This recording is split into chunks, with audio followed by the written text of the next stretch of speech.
नमस्कार स्टूडेंट। आज फिर से हम दूसरे सीरीज में सभी लोग का स्वागत करते हैं और आज हम लोग क्वेश्चन पढ़ेंगे 10 से 31 तक के। ये क्वेश्चन है श्रेणी पे, विद्युत रासायनिक श्रेणी पे। तो सबसे पहले हम लोग विद्युत रासायनिक श्रेणी के बारे में थोड़ा सा डिस्कस कर लेंगे, उसके बाद क्वेश्चन पे चलेंगे, ठीक है। क्योंकि 2-4 कॉन्सेप्ट इससे सीख जाएंगे तो सारे क्वेश्चन बन जाएंगे और सारे इंपॉर्टेंट क्वेश्चन है। बिहार बोर्ड में इस टॉपिक से 1-2 क्वेश्चन हर वर्ष आता ही आता है। जैसे कभी मैं बताऊंगा क्वेश्चन के सामने वर्ष भी लिखा होगा तो उसे समझ में आ जाएगा। चलिए शुरुआत करते हैं। तो देखिए क्या है कि ऊपर से नीचे जाने पे क्रियाशीलता, अगर जो किसी तत्व का क्रियाशीलता देखा जाए तो ऊपर से नीचे जाने पे कम होता है। क्या होता है? कम होता है। तो सबसे अधिक क्रियाशील तत्व कौन होगा? लिथियम होगा। और सबसे कम कौन होगा? ए होगा। ये क्रियाशीलता की बात हो गई। दूसरा बात है अपचायक और ऑक्सीकारक। तो जिसका इलेक्ट्रोड विभव सबसे ऋणात्मक होता है वो सबसे अच्छा अपचायक माना जाएगा, और जिसका इलेक्ट्रोड विभव धनात्मक होगा वो ऑक्सीकारक माना जाएगा। तो अपचायक विभव क्या हो रहा है कि ऊपर से नीचे जाने पे कमते जा रहा है, लेकिन ऑक्सीकारक विभव क्या हो रहा है कि ऊपर से नीचे जा रहा है तो बढ़ रहा है। ऊपर से नीचे जा रहे हैं तो क्या हो रहा है? बढ़ रहा है, ठीक है। तो जिसका मान अधिक ऋणात्मक वो अच्छा अपचायक, और जिसका मान अधिक धनात्मक वो अच्छा ऑक्सीकारक। अब अपचायक होता क्या है, ऑक्सीकारक होता क्या है, तो ये थोड़ा सा हम लोग समझ लेते हैं। तो पहले हम लोग ऑक्सीकरण देखते हैं। ऑक्सीकरण और रिडक्शन दो क्रिया होती है, दोनों क्रिया साथ साथ होती है। तो जिस अभिक्रिया में हाइड्रोजन का, जिस अभिक्रिया में ऑक्सीजन का ऐड हो, ऑक्सीजन का ऐड हो, हाइड्रोजन सब्ट्रैक्ट हो, मतलब हाइड्रोजन बाहर निकले, इलेक्ट्रॉन बाहर निकले, या ऑक्सीकरण की संख्या बढ़े, ऑक्सीकरण की संख्या बढ़े, वह अभिक्रिया कहलाता है ऑक्सीकरण। और जिस अभिक्रिया में ऑक्सीजन बाहर जाए, हाइड्रोजन ऐड हो और इलेक्ट्रॉन ऐड हो और ऑक्सीकरण की संख्या कम है, ऑक्सीकरण की संख्या कम है, उसे अपचयन कहते हैं, अपचयन की क्रिया कहते हैं। तो जो तत्व ऑक्सीकरण करता है उस तत्व को हम लोग बोलते हैं अपचायक, और जो तत्व अपचयन की क्रिया करता है उस तत्व को बोलते हैं ऑक्सीकारक। तो यहाँ ध्यान दीजिएगा कि जो तत्व बहुत आसानी से इलेक्ट्रॉन का त्याग कर दे, किसका त्याग कर दे? इलेक्ट्रॉन का त्याग कर दे, वो कहलाएगा अच्छा अपचायक कहलाएगा। और जो तत्व इलेक्ट्रॉन का आसानी से ग्रहण कर ले, जो तत्व इलेक्ट्रॉन का आसानी से ग्रहण कर ले वो कहलाएगा ऑक्सीकारक। तो ऑक्सीकरण अभिक्रिया में इलेक्ट्रॉन का त्याग होता है, और जो इलेक्ट्रॉन का त्याग तत्व करता है उस तत्व को बोलते हैं हम लोग अपचायक। उल्टा है, ऑक्सीकरण में जो तत्व रहेगा उसको बोलेंगे अपचायक, और जो तत्व इलेक्ट्रॉन का ग्रहण करता है उस क्रिया को हम लोग बोलते हैं अपचयन। अब जो तत्व अपचयन की क्रिया करता है उसको बोलते हैं ऑक्सीकारक। ये ध्यान देना है। और दूसरा ध्यान देना है कि जिसका मान ऋणात्मक होगा वो अच्छा अपचायक माना जाएगा, और जिसका मान धनात्मक होगा वो अच्छा ऑक्सीकारक माना जाएगा। यही चीज़ को ध्यान में रखना है। ये ट्रिक है कि सबसे बड़ा जिसका मान होगा वो अच्छा ऑक्सीकारक होगा, और सबसे छोटा जिसका मान होगा वो सबसे अच्छा अपचायक होगा। दूसरी बात है कि ऊपर से नीचे जाते हैं तो क्रियाशीलता बढ़ती है, ये बात हो गया। अब देखिए हाइड्रोजन के ऊपर वाले तत्व, ये सारे तत्व हाइड्रोजन को विस्थापित कर देते हैं, और हाइड्रोजन के नीचे वाले तत्व हाइड्रोजन को विस्थापित नहीं कर पाते हैं। यही 3-4 बातों को लेकर ये सारा क्वेश्चन बन जाएगा। तब क्वेश्चन देखते हैं।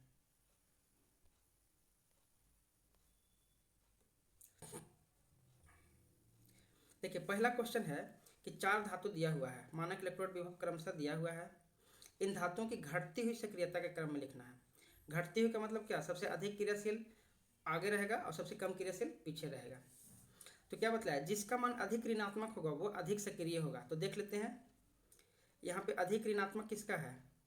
यहाँ पे माइनस चिन्ह छूटा हुआ है। तो सबसे ऋणात्मक ये हो गया बी, उसके बाद हो गया सी, और उसके बाद हो गया सबसे अधिक ऋणात्मक बी, उसके बाद डी, उसके बाद सी, और सबसे कम ऋणात्मक कौन है? ए। तो सबसे कम क्रियाशील ए होगा और सबसे अधिक क्रियाशील बी होगा। ऑप्शन देख लेते हैं। सबसे अधिक क्रियाशील बी और सबसे कम क्रियाशील, तो ये ऑप्शन हो जाएगा सी। दूसरा क्वेश्चन देख लेते हैं। धातु जो हाइड्रोक्लोरिक अम्ल से H को विस्थापित नहीं कर सकती है, तो मैंने अभी बताया कि क्रियाशीलता श्रेणी में हाइड्रोजन को जो नीचे रहते हैं जैसे कॉपर, सोना, चांदी, ये हाइड्रोजन को विस्थापित नहीं करते हैं, तो इसका आंसर हो जाएगा बी। अगला क्वेश्चन देख लेते हैं। देखिए ABC तत्वों का मानक अपचयन विभव दिया हुआ है, तो उनकी अपचयन शक्ति का क्रम लिखें। तो अपचयन शक्ति A ग्रेटर देन C है, मतलब बढ़ते क्रम में है, तो जिसका इलेक्ट्रोड विभव ऋणात्मक होगा वो सबसे अच्छा अपचायक माना जाएगा। तो यहाँ पे B सबसे अच्छा होगा, उसके बाद C और उसके बाद A, तो ये आंसर हो जाएगा BCA, तो ये आंसर हो जाएगा D। अगला क्वेश्चन देख लेते हैं। 3 धात्विक धनायनों का मानक विभव दिया हुआ है, तो संबंधित धातुओं की अपचयन क्षमता का क्रम लिखें। बहुत सिंपल है। अब देखिए जो सबसे अधिक ऋणात्मक है वह अच्छा अपचयन क्षमता रहेगा, तो B इसका हो जाएगा सबसे अच्छा, उसके बाद C होगा, सॉरी XY में है तो Y सबसे अच्छा होगा, उसके बाद Z होगा, उसके बाद X होगा। तो अपचयन क्षमता का क्रम तो क्या हो जाएगा Y, Z और X, इसका आंसर हो जाएगा A। सबसे अच्छा अपचायक Y, उसके बाद Z, उसके बाद X। अब 4 धातु दिया हुआ है ABCD के मानक इलेक्ट्रोड विभव दिए हुए हैं, इसमें प्रबल अपचायक क्या होगा, यहाँ पे 0.8 वोल्ट दिया हुआ है, ये छूट गया है, 0.8 वोल्ट है। तो जो सबसे अधिक ऋणात्मक होगा वो सबसे प्रबल अपचायक होगा, तो सबसे अधिक ऋणात्मक तो यही है, ये चारों में कंपेयर करें तो ऑप्शन ए सही है। विद्युत रासायनिक श्रेणी में Na, Cu और एल्युमिनियम तथा जिंक धातु के घटते हुए धन विद्युत लक्षण क्रम लिखें। तो घटते हुए लिखना है, मतलब सबसे अच्छा धन विद्युत पहले रहेगा और सबसे खराब कम वाला पीछे रहेगा। तो सबसे अच्छा सोडियम होता है और सबसे कम कौन सा होता है, कॉपर होता है। तो ऑप्शन देख लेंगे, सोडियम इसमें पहले है और कॉपर इसमें, तो ऑप्शन क्या हो जाएगा बी। एक्चुअली यही पूछा है कि क्रियाशीलता घटते लिखना है, तो सोडियम अधिक क्रियाशील होगा और कॉपर सबसे कम क्रियाशील होगा। अगला क्वेश्चन देख लेते हैं। निम्नलिखित में सबसे प्रबल अपचायक है, तो जिसका अधिक ऋणात्मक इलेक्ट्रोड विभव होगा वो प्रबल अपचायक होगा। तो देखिए यहाँ -1.6 है, यहाँ -2.3 है, तो ये प्लस वाले तो होंगे नहीं, ये सबसे अधिक ऋणात्मक है, तो ऑप्शन इसका क्या हो जाएगा बी। 17 में देख लेते हैं। निम्नलिखित में कौन सी धातु अम्ल से हाइड्रोजन को विस्थापित नहीं कर सकती है। अभी बतलाया कि जो हाइड्रोजन को नीचे रहता है क्रियाशीलता में वो हाइड्रोजन को विस्थापित नहीं करती है, तो हाइड्रोजन को नीचे कौन रहेगा, कॉपर रहता है। हाइड्रोजन के नीचे 3 ही धातु 4 धातु रहते हैं, कॉपर हो गया, गोल्ड हो गया और सिल्वर हो गया और प्लेटिनम हो गया। अगला क्वेश्चन देखते हैं। ब्रोमीन के जलीय विलीन में से निम्नलिखित में से कौन Br को विस्थापित करेगा, तो ये क्लोरीन Cl2 क्या करेगा कि ब्रोमीन को विस्थापित कर देगा। विद्युत रासायनिक श्रेणी में अम्लों से क्रिया कर हाइड्रोजन विस्थापित नहीं करने वाले धातु। अब देखिए क्या बतलाया कि हाइड्रोजन से नीचे जो भी रहेगा वो अम्ल से हाइड्रोजन को विस्थापित नहीं करेगा, तो इसका आंसर बी हो जाएगा, कॉपर, सिल्वर और सोना। ये 3, एक और इसमें आता है प्लेटिनम, लेकिन ऑप्शन में नहीं है। तो ये 4 ऐसे धातु हैं जो हाइड्रोजन को विस्थापित नहीं कर पाता है। अब देखिए यहाँ पे अर्ध अभिक्रिया के लिए 298 ताप पर, केल्विन ताप पर मानक अपचयन विभव के उनके सामने दिया गया है। तो मानक अपचयन विभव दिया गया है, इसमें से प्रबलतम अपचायक कौन होगा। तो बहुत सिंपल है कि जिसका मान अधिक ऋणात्मक होगा वो प्रबलतम होगा। तो देखिए ये -770 है, ये 76 है, ये 7, तो अधिक ऋणात्मक ये है, तो सबसे अच्छा अपचायक कौन होगा, तो Fe3 होगा, तो इसका आंसर हो जाएगा Fe2। 4 तत्व ABCD के मानक अपचयन विभव क्रमशः दिए हुए हैं, इनमें सर्वाधिक अपचायक है। फिर से वही क्वेश्चन, तो जिसका मान अधिक ऋणात्मक होगा या छोटा होगा तो यहाँ पे कुछ मिसिंग है, यहाँ पे शायद माइनस है, यहाँ पे माइनस छूटा हुआ है और यहाँ पे भी माइनस छूटा हुआ है, कॉमा ये माइनस है, ठीक है। तो 2 प्लस है 2 माइनस है, तो ये सबसे अधिक ऋणात्मक हुआ, तो इनका जो मान होगा, इन जो होंगे ए, वो सबसे अधिक सर्वाधिक अपचायक होगा, तो ऑप्शन ए सही हो जाएगा। देखिए एक कॉन्सेप्ट पे सारे क्वेश्चन बन रहा है। धातु जो सरलता से ऑक्सीकृत हो जाती है, ऑक्सीकृत समझिए कि जो आसानी से ऑक्सीकृत हो जाएगा वो धातु क्या है। तो ऑक्सीकृत का मतलब क्या बतलाए थे कि जिसका सबसे अधिक धनात्मक मान हो। तो अगर जो देखा जाए तो सबसे धनात्मक मान Pt का होगा, तो ये सबसे अच्छा ऑक्सीकारक माना जाएगा। निम्नलिखित में से अभिक्रिया संभव नहीं है। अब कौन सी अभिक्रिया संभव नहीं है? तो देखिए अगर जो क्रियाशीलता श्रेणी देखा जाए तो Cu, Ag, Au और Pt। एक मिनट, फोन आ गया है। चलिए, तो ये हो गया। तो ये सब हाइड्रोजन को विस्थापित नहीं करेंगे, लेकिन इसके ऊपर वाले जो भी धातु हैं जैसे सोडियम हो गया, कैल्शियम हो गया, जिंक हो गया, Fe हो गया, एल्युमिनियम हो गया, ये सारे क्या करेंगे कि हाइड्रोजन को विस्थापित कर देंगे। तो अधिक क्रियाशील वाले विस्थापित करते हैं। तो देखिए कॉपर अधिक क्रियाशील है सिल्वर से, तो विस्थापित कर देगा, तो ये अभिक्रिया हो जाएगा। ये तो अभिक्रिया होगा ही नहीं, ये भी अभिक्रिया होगा, ये भी होगा, तो इसका आंसर क्या हो जाएगा? बी। ये अभिक्रिया संभव नहीं है। तो देखिए निम्नलिखित में सबसे अधिक विद्युत युति धातु है। विद्युत युति का मतलब कि जो अधिक धनात्मक है, जो जल्दी से इलेक्ट्रॉन को त्याग कर दे। तो इलेक्ट्रॉन को कौन त्याग करेगा? जो अधिक ऋणात्मक होगा। तो देखिए अधिक ऋणात्मक है यहाँ पे ये कैल्शियम, तो कैल्शियम क्या करेगा कि आसानी से इलेक्ट्रॉन को त्याग कर देगा और विद्युत युति धातु बन जाएगा। तो आंसर हो जाएगा सी। अगला क्वेश्चन देखते हैं। 4 धातु दिए हुए हैं और 25 डिग्री तापमान है, लिथियम है, बेरिलियम है, सोडियम है और मैग्नीशियम है, कि मानक अपचयन विभव भी दिया हुआ है। तो -3.05 -2.73 ये दिया हुआ है वोल्ट है। तो सबसे प्रबल ऑक्सीकारक कौन होगा? तो प्रबल ऑक्सीकारक बतलाए थे कि जिसका मान धनात्मक होगा वो प्रबल ऑक्सीकारक होगा। तो देखिए इन सब में कंपेयर करेंगे तो सबसे ऋणात्मक ये है, फिर ये, तो सबसे कम ऋणात्मक ये है, तो Mg, तो इसका आंसर हो जाएगा Mgb।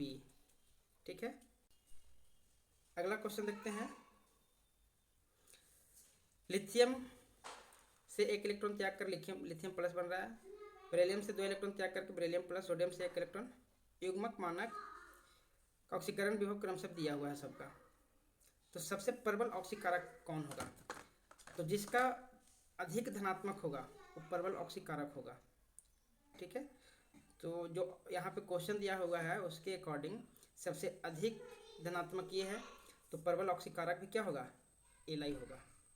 यहाँ पे Li प्लस होना चाहिए, ये गलती से माइनस लिखा गया है, तो इसका आंसर डी हो जाएगा। अब देखिए कह रहा है कि मैग्नीशियम, कॉपर, सोडियम तथा गोल्ड की सक्रियता का सही क्रम लिखें। तो कॉपर सबसे कम तो होगा Au, सबसे कम सक्रियता सोना होता है और सबसे अधिक सोडियम होता है। तो सबसे पहले सोडियम किस में है? बी में, और ये लास्ट में गोल्ड है, तो ये ऑप्शन हो जाएगा। अब देखिए 4 धातु ABCD का मानक इलेक्ट्रोड विभव दिया हुआ है और इन धातुओं की घटती सक्रियता लिखना है। तो सक्रियता घटते, तो सबसे अधिक किसका होगा? जिसका इलेक्ट्रोड विभव ऋणात्मक होगा। तो ऋणात्मक किसका है? यहाँ पे बी का सबसे अधिक ऋणात्मक है और उसके बाद डी का है, बी के बाद डी आएगा और डी के बाद सी आएगा और सी के बाद ए आएगा।